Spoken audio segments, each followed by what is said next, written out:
నిన్నగాక మొన్న వచ్చి రిషబ్ పంత్ రికార్డుల మీద రికార్డులు బద్దలు కొట్టి పక్కన పెడుతున్నాడు. ఏ రికార్డులు బద్దలు కొట్టాడు భయ్యా అనే డౌట్ నీకు రావచ్చు. దాని గురించి ఇప్పుడు మాట్లాడదాం.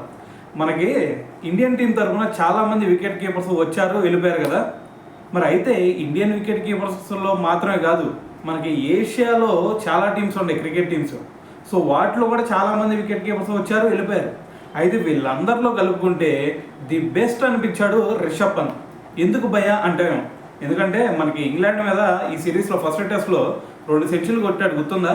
ఈ 2 సెంచరీలతో ఏషియన్ వికెట్ కీపర్స్ అందరిలో కూడా అత్యధిక సెంచరీలు కొట్టిన ఏకైక ప్లేయర్గా రిషబ్ పంత్ నిలవడం జరిగింది. అయితే మరి ఈ లిస్టులో ఎవరెవరు ఉన్నారు భయ్యా అంటే, సో మరి మొన్నటి వరకు చూసుకుంటే అతను 6 సెంచరీస్ మాత్రమే చేశాడు. ఇప్పుడు 2 సెంచరీలు కొట్టాడు కాబట్టి మరి మనకి టెస్టుల్లో 8 సెంచరీస్ కొట్టిన ఏకైక ఏషియన్ వికెట్ కీపర్గా నిలవడం జరిగింది. సో దాని తర్వాత ప్లేస్లో చూసుకుంటే సంగాకర మొత్తం 7 సెంచరీస్ చేశాడు. దాని తర్వాత ఎంఎస్ ధోని 6 సెంచరీస్. దాని తర్వాత కమ్రాన్ అక్మల్ చూసుకుంటే అతను కూడా ఒక 6 సెంచరీస్. దాని తర్వాత ముష్ఫికర్ రహీమ్ అతను ఒక 6 సెంచరీస్. దాని తర్వాత వచ్చేసరికి దినేష్ చెండిమల్ అతను ఏకంగా 5 సెంచరీస్ చేయడం జరిగింది. సో మరి అయితే ఈ టాప్ లిస్ట్లో ఉన్న వికెట్ కీపర్స్ అయితే వీళ్ళనమాట.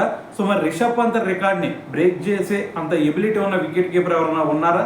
ఒకవేళ ఉంటే కింద కామెంట్ చేయండి.